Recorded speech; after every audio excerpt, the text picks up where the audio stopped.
Olá, bom dia, bom domingo para você que acordou bem cedo. Como sempre costumo dizer aqui pela TV Paranaíba, já está acompanhando a nossa programação. Para a gente é um prazer ter você acompanhando aqui o nosso tradicional bate-papo de todos os domingos, às 8 da manhã, Política Cruzada, sempre discutindo um assunto que envolve o seu dia a dia. Na semana passada, a gente falou sobre a questão do leite, que inclusive provocou lá uma medida do governo federal sobre a importação de leite lá do Uruguai. Pois é, o governo ainda está batalhando sobre isso. E nós estamos trazendo agora uma outra política que agora essa atinge ainda mais diretamente você, cidadão aqui de Uberlândia. É que a partir do dia 11 de dezembro, depois de 11 anos de espera, finalmente você que precisa do trabalho do judiciário vai ser atendido em um prédio novo. Um prédio que dá mais dignidade a quem presta o serviço para você e a você que busca esse serviço. Estou falando do novo Fórum de Uberlândia, que já começa a mudança a partir do dia 27 de novembro, já para essa nova casa. E sobre esse assunto nós vamos conversar agora com o Dr. Lourenço Migliorini, que é o diretor do Fórum de Uberlândia, ou do Foro, por assim dizer. Foro quando eu trato da reunião de juízes e Fórum quando eu falo do prédio. Doutor Lourenço, bom dia, seja bem-vindo. Obrigado pela presença. Eu que agradeço o convite. Bom, doutor, já adiantei 11 anos de espera para finalmente poder inaugurar esse novo prédio ali na Rondon Pacheco. É uma longa espera. Passamos por algumas construtoras que tiveram problemas financeiros, interromperam o processo de construção, o tribunal teve que retomar, publicar um novo edital e isso acabou provocando esse atraso nas obras. Elas foram retomadas e graças ao empenho de todos, dos presidentes do tribunal desde o início da obra, dos juízes da comarca, dos servidores da comarca e dos servidores e funcionários da construtora, nós estamos concluindo essa etapa do Poder Judiciário em Uberlândia.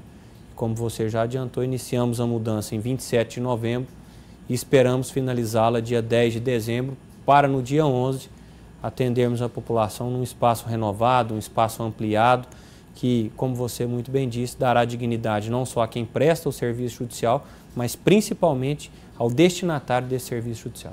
Bom, o pessoal que está acompanhando agora já deve estar pensando assim, ai meu Deus, espera aí, vai suspender dia 27, como é que fica a questão dos prazos? Os advogados ou até mesmo quem entende um pouco mais do trabalho da justiça, mas em tal data eu tenho que apresentar um recurso, tenho que levar um papel, tenho que fazer alguma coisa lá na movimentação do processo, como é que vai ficar isso? Nós aguardávamos a resposta da Corregedoria em relação a essa portaria da suspensão do expediente.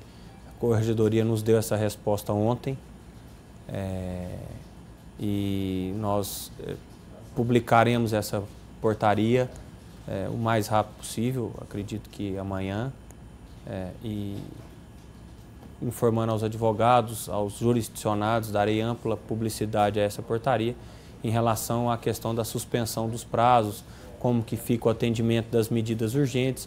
O importante que fique claro é que ninguém será prejudicado. O prazo suspenso, ele é retomado quando o fórum começar a funcionar. Um novo fórum. Isso, no dia 11. Então, suspendem-se os prazos dia 27 de novembro e retoma-se esse prazo dia 11 de dezembro. Então, se tiver algum prazo para contestação, para recurso que vencer nesse intervalo, ele fica automaticamente prorrogado para o dia 11. As audiências também?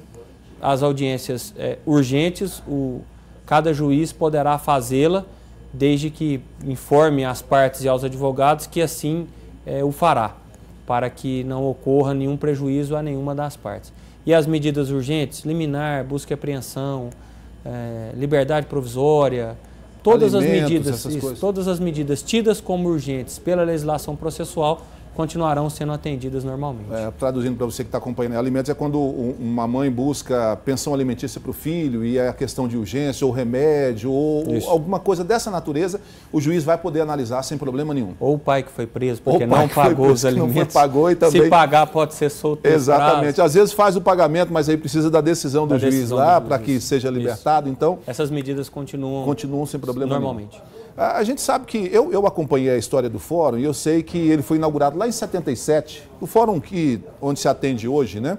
Lá em 1977, e era tido como uma obra faraônica. É um prédio muito grande, isso aqui nunca vai ser desativado ou vai deixar de atender aqui, porque tem espaço demais. Uberlândia deveria ter uma meia dúzia de juízes naquela época e hoje nós já temos quantos, doutor? Mais de 30? 31 juízes. 31 juízes.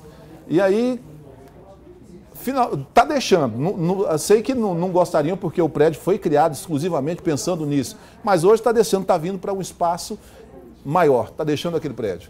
Sim, aquele prédio vai continuar sendo utilizado pelo Tribunal de Justiça, provavelmente para armazenamento de processos findos.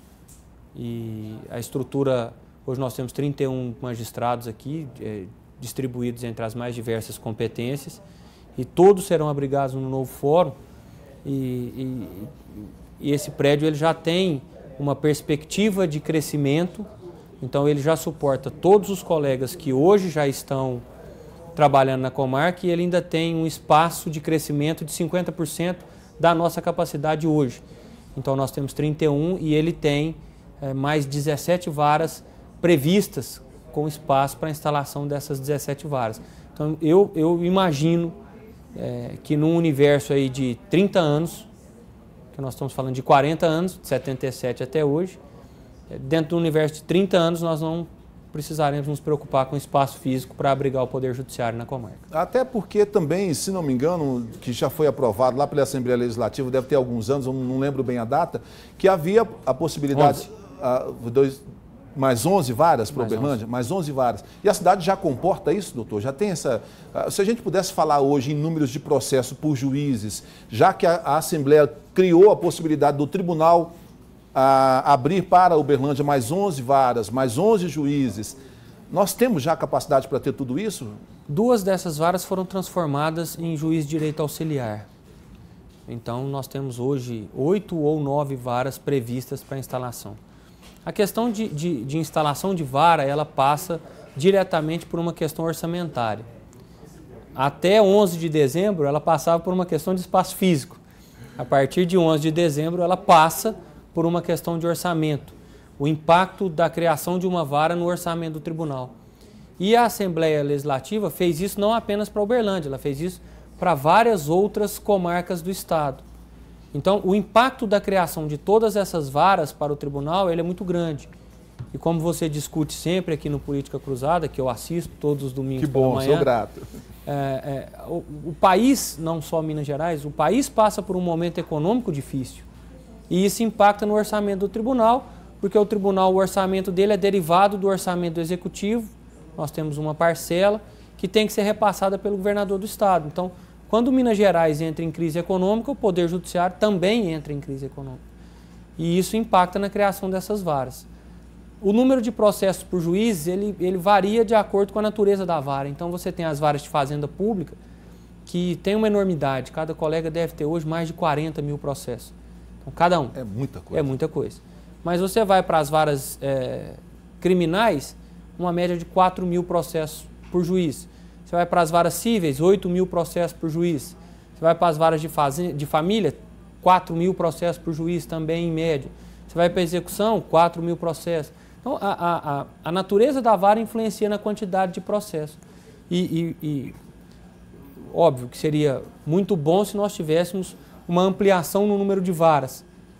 Mas eu acredito que com a mudança para o novo prédio, a melhora na estrutura física, isso vai impactar diretamente na motivação dos servidores e dos magistrados, e isso vai aumentar ainda mais a produtividade dos juízes mineiros, que já é muito alta. O senhor tocou muito bem nesse ponto. Recentemente foi feita uma divulgação pelo CNJ e apontou que o Tribunal de Justiça de Minas Gerais é o mais eficiente no tocante às decisões, à celeridade, né? E tende a melhorar, principalmente no tocante aqui em Uberlândia, com essa nova mudança. Eu estou estudando direito, eu estou acompanhando e vendo isso. Falam-se que nos países desenvolvidos, o Brasil seria um país em desenvolvimento. Então, nos países desenvolvidos, a média seria de 1.000, vamos dizer, no máximo aí de 1.500 processos por juízes, ou por juiz. Há casos que o senhor citou aqui de 4 mil, que cá entre nós, vamos entender, dá para trabalhar, mas casos de 8, de 10, de 40, não seria a hora, talvez, do tribunal atender essa questão um pouco melhor aí, já começar a pensar nos próximos anos em colocar mais juízes, por exemplo, da Fazenda Pública, para diminuir esse peso todo sobre os colegas do senhor? Sim, o tribunal pensa isso, só que nós esbarramos, enquanto instituição, na política orçamentária. em orçamento público. O presidente tem os limites prudenciais da Lei de Responsabilidade Fiscal, que ele tem que observar dos gastos com o pessoal. Então, quando o orçamento do Estado cai, o orçamento do Judiciário cai, e isso impacta diretamente no crescimento e ampliação do número de varas. O presidente tem feito um esforço muito grande para terminar várias obras e ele tem iniciado várias. Então, ele já publicou no Minas Gerais o edital, né, salvo engano, de Araguari eu tenho certeza, e se eu não estiver enganado, de Ituiutaba. Ele publicou para construção na nossa região desses 2 novos prédios, na intenção de melhorar a qualidade do atendimento que é prestado à população e também melhorar a qualidade do local de trabalho dos servidores do Poder Judiciário.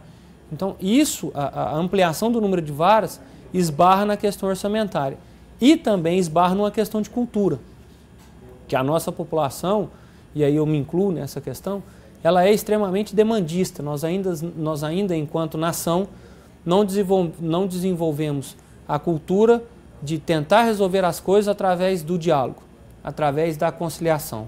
Nós não evoluímos enquanto sociedade para que precisemos de um terceiro, que no caso é o juiz, para dizer quem está certo ou quem está errado. E mesmo nesse processo, o juiz pode desagradar as duas partes. Quando o juiz julga o pedido procedente, ele agrada o autor. Quando ele julga improcedente, ele agrada o réu. Quando ele julga parcialmente procedente, ele não agrada ninguém, porque os dois perderam.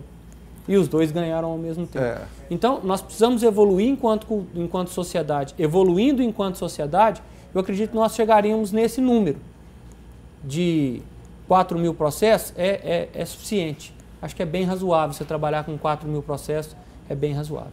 Nesse sentido também, a gente fala disso, você deve estar pensando assim, mas o Rick só falou do lado do juiz, só do lado dos servidores e do lado da população.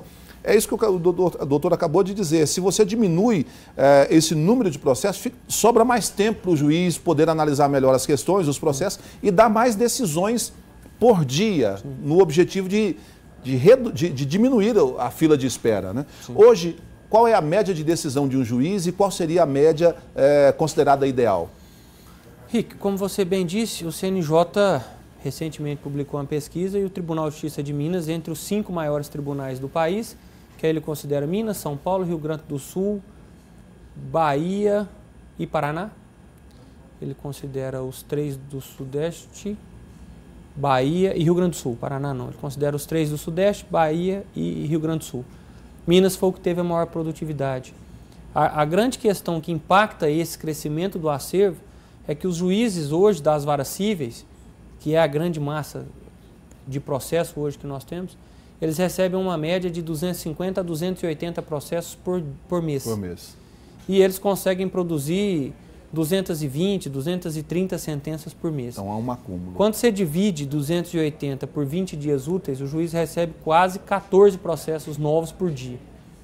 E ele consegue produzir 220, então ele consegue produzir 11 processos por dia, que é um número absurdo. Os juízes brasileiros trabalhando na Alemanha, eles teriam acabado com os processos da Alemanha.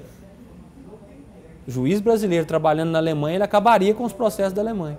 Só que, diante do elevado volume que os colegas recebem de processo, eles não conseguem fazer frente a esse número. Então, por isso é que o acervo é crescente.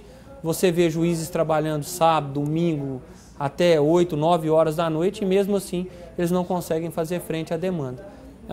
Eu entendo perfeitamente a questão da população que clama por uma resposta rápida do processo. É nossa intenção atender as partes com a maior brevidade possível. Nenhum juiz fica satisfeito em ter um processo parado na prateleira, porque o processo parado na prateleira é o sonho de alguém, é a necessidade de alguém que está ali.